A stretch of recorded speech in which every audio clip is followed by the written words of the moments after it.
for joining me with those details. And now the proposal to simplify the process of lawmaking exclusively by the central government for the Union Territory of Chandigarh is currently under consideration at the level of the central government. No final decision has been taken on this proposal. This proposal does not in any way involve altering the governance and administrative arrangements of Chandigarh or the traditional relations of Chandigarh with Punjab or Haryana. An appropriate decision will be taken only after adequate consultation with all stakeholders, keeping in mind the interests of Chandigarh.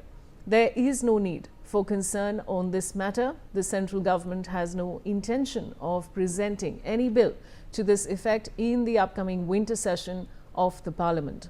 I have my colleague Manohar Kesri joining me with more details. Manohar, आप हमें और क्या जानकारी दे सकते हैं? देखिए, बिल्कुल चंडीगढ़ को जो है सो केंद्र शासित प्रदेश तो है ही, लेकिन इसे लेकर के जो कॉन्स्टिट्यूशन पे 131 आर्टिकल्स है उसमें अमेंडमेंट की खबर आ रही थी कि इस शीतकालीन सत्र में वो बिल लाया जा सकता है। इस मद्देनजर पंजाब के मुख्यमंत्री भगवंत मान ने भी कल ट्वीट किया था। आम आदमी पार्टी के दिल्ली के पूर्व उप मुख्यमंत्री मनीष सिसोदिया ने भी ट्वीट करके इसका विरोध जताया था और निशाना साधा था।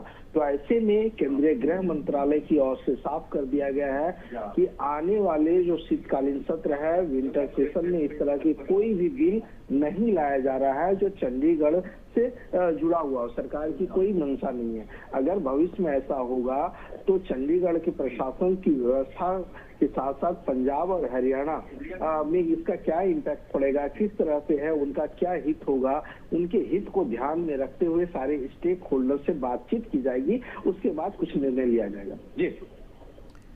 जी, शुक्रिया सारी जानकारी के लिए। And now the viewers is breaking news coming in. Actor and politician Tawal